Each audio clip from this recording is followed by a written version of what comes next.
They lived deep within a jungle, untouched by time, no lights, no mirrors, no written words.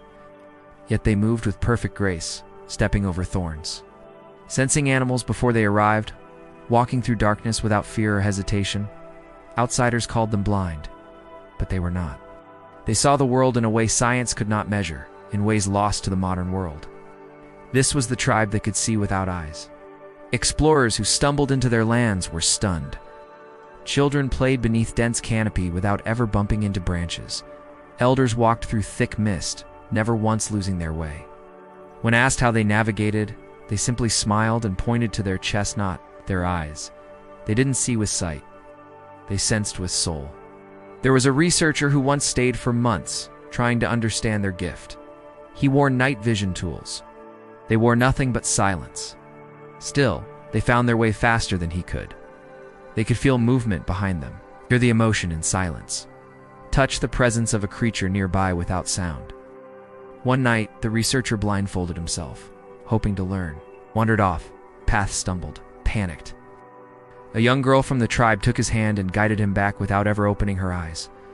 Their secret was awareness, deep, focused attention trained since birth. Babies were raised to listen before they looked, to feel before reacting. Vision was considered the weakest sense. Instead, they trusted breath, vibration, air pressure, heartbeat rhythms in the earth. One day, the researcher sat with an elder, both watching a group of children playing. How do they know where to step? How do they find their way home? The elder smiled, his eyes crinkling at the corners. Do you see the difference between us, researcher? I see the obvious. We are different. The elder chuckled. Exactly. But it is not because we are so different that I can answer your question. It is because we are fundamentally the same. You see with your eyes, they see with their soul. You see with your eyes. The elder placed a hand on the researcher's shoulder, guiding him to stand. Come, I will show you. They moved to a clearing where sunlight streamed through gaps in the canopy. Butterfly flitted from flower to flower, sipping nectar, wings a blur. The researcher watched, mesmerized. Where is it going? Where has it come from? The elder smiled, closing his eyes. It is going and has come from everywhere and nowhere. It is always here, always moving. Do you see? The researcher frowned, still watching the butterfly. Not really. The elder placed a hand on the researcher's heart. Feel, the researcher hesitated, then placed a palm on the ground. A moment passed, and his eyes widened. I think I do. The elder nodded. That too is seeing. And if you listen, you can hear the song of the jungle. Can you hear it? The researcher strained to listen. At first, he heard only birdsong, the rustling of leaves.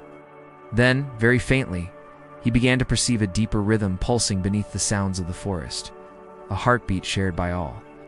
Yes, he whispered, awestruck. This, too, is seeing. Perhaps they see better than we do. When the tribe was shown photographs, they didn't recognize the frozen images. But when wind rustled leaves, they could tell which animal had passed its size, direction, emotion. To them, true vision wasn't light-based, it was energy-based. The jungle pulsed with messages. They simply tuned in. They believed eyes could deceive, but energy could not. That what you feel tells more than what you see. Their world was full of whispers. The wind carried stories. Leaves murmured secrets. Even the stones seemed to remember voices from long ago. They believed the eyes could deceive, but the energy flowing through all living things could not.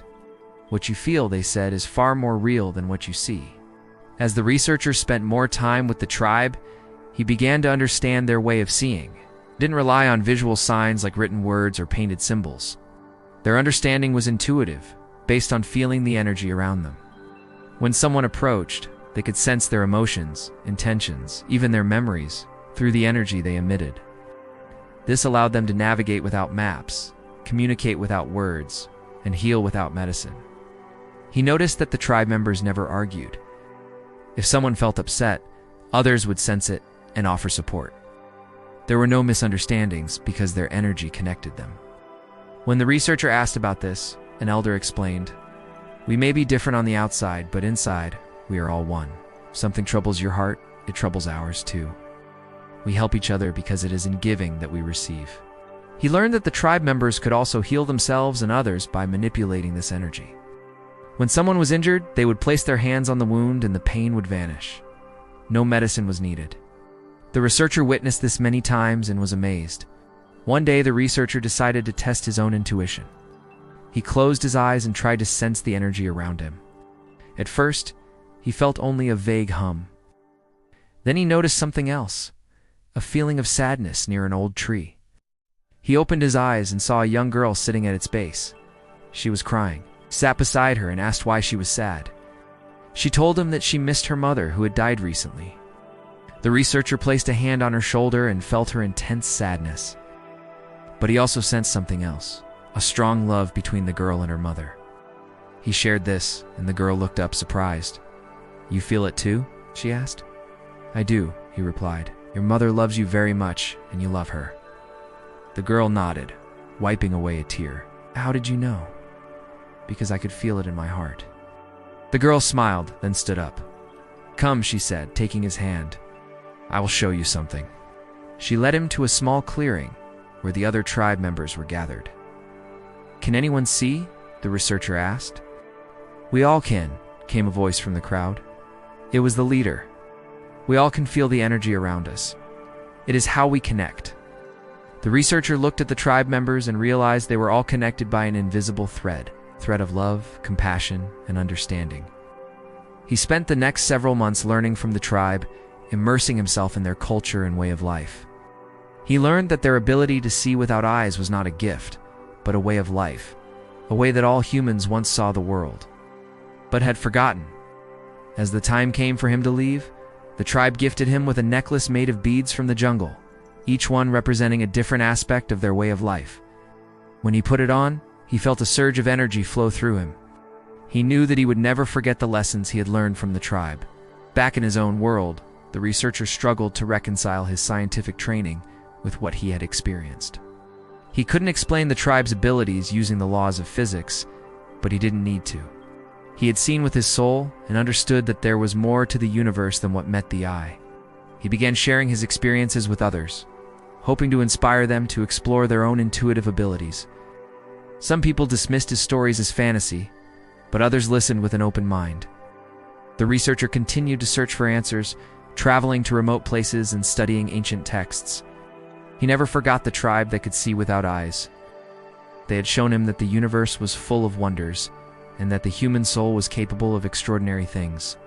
In the end, he realized that the most important journeys are not those of the body, but those of the soul. For it is in the depths of our being that we find the answers we seek. And sometimes the greatest discoveries are those that we make within ourselves. If you enjoyed this mystical journey, don't forget to hit the like button and share it with friends who appreciate tales of wonder and insight. Your support means the world to us. Now close your eyes, take a deep breath, and let the spirit of the forgotten path guide you to your next adventure.